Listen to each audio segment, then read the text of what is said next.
Assalamualaikum warahmatullahi wabarakatuh. Selamat datang ke channel Ustaz Rosmadi. Santai tapi sampai. Apa khabar semua? Baiklah Ustaz, mari kita lihat bersama-sama agar semua hikmah beriman dengan keadaan yang sehat, sejahtera, serta dilindungi oleh Allah Subhanahu wa Ta'ala. Hari ini Ustaz ingin berkongsi ilmu di bidang akidah di bawah tajuk beriman kepada kitab. Baiklah, mari kita lihat pembelajaran hari ini. Pertama, hikmah beriman dengan kitab. Kedua, bukti keimanan terhadap kitab Allah melalui tindakan dalam kehidupan harian. Ya adik-adik, pada pelajaran sebelum ini kita sudah pun mengenali nama kitab-kitab serta Nabi dan Rasul yang menerimanya. Ingat lagi tak? Alhamdulillah. Ustaz yakin semuanya mesti ingat nama kitab dan nama Nabi yang menerimanya. Adik-adik, Ustaz ingin bertanya, mengapa manusia memerlukan kitab?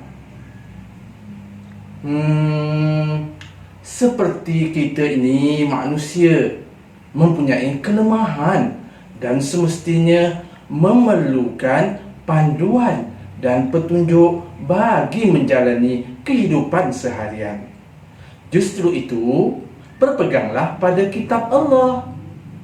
Adik-adik nak tahu tak, apakah kesan orang yang beriman dengan kitab Allah?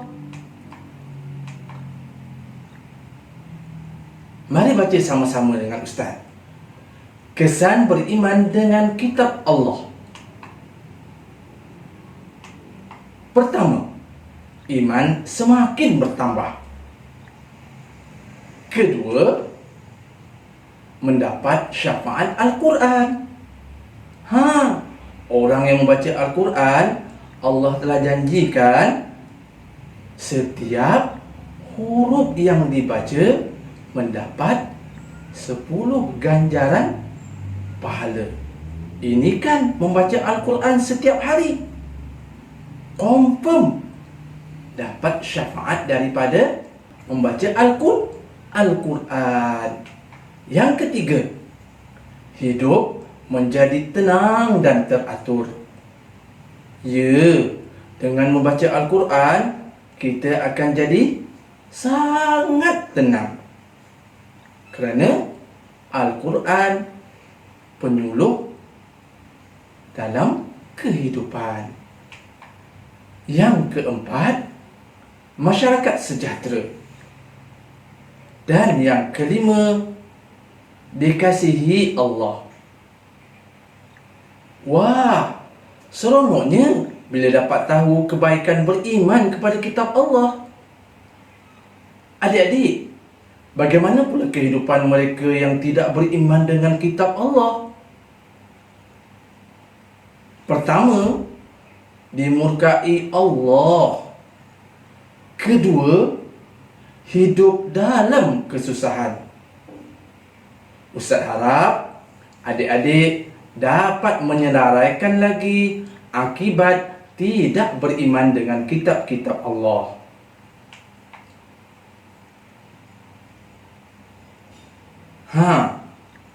Cuba lihat apa yang Ustaz tayangkan. Saya beriman dengan kitab-kitab Allah.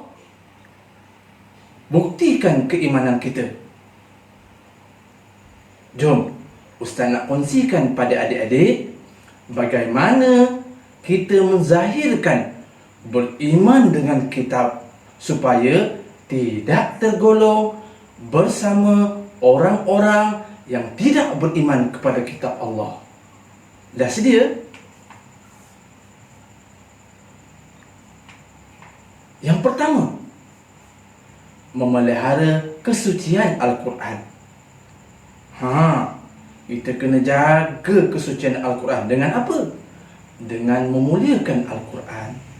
Contohnya, memastikan Al-Quran berada pada tempat yang betul. Membawa Al-Quran dengan cara yang betul. Barulah kita merasakan Al-Quran itu sangat mulia di hati kita.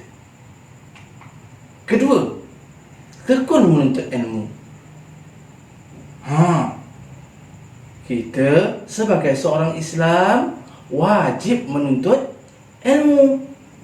Orang yang berilmu pasti akan dipandang mulia oleh Allah. Kerana setiap ilmu datangnya daripada siapa? Daripada Allah. Yang ketiga, tidak berbohong. Berbohong ini sifat mazmumah. Islam melarang sama sekali kita berbohong. Dan yang keempat, menjadi seorang yang amanah. Kalau kita ingin memelihara Al-Quran, memelihara kitab, kita mesti menjadi seorang yang amanah. Orang yang amanah pasti disayangi oleh semua orang. Menunaikan solat 5 waktu. Ustaz harap adik-adik kena jaga solat. Pastikan diri kita sentiasa menunaikan solat 5 waktu. Seperti mana dalam Al-Quran firman Allah yang berbunyi, A'udzu billahi minasyaitonir rajim.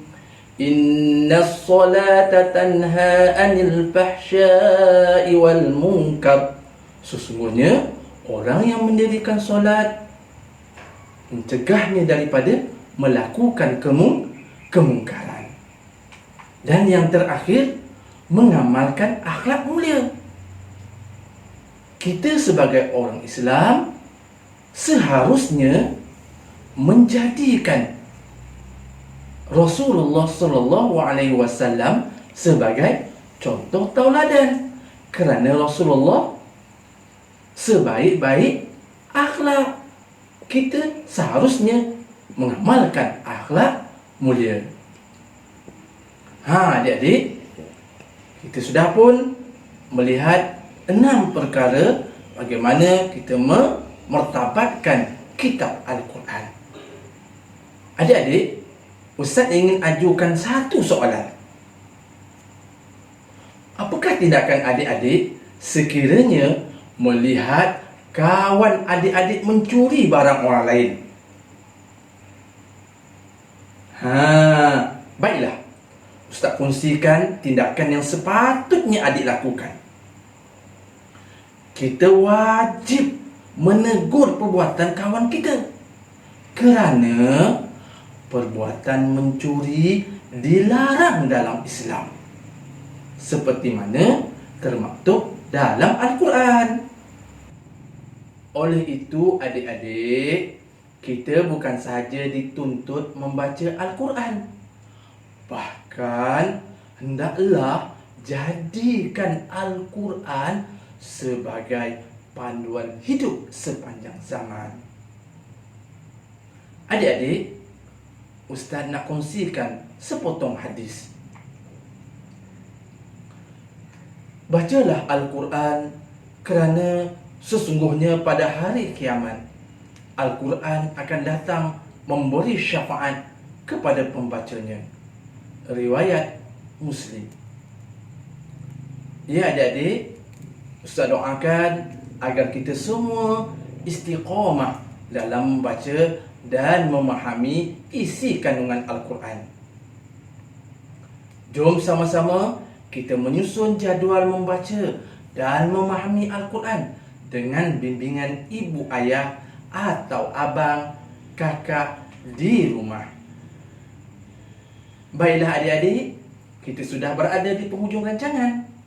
Semoga berjumpa di masa akan datang di channel Ustaz Rosmadi. Ingat Ustaz, santai tapi sampai. Sekian, Assalamualaikum warahmatullahi wabarakatuh.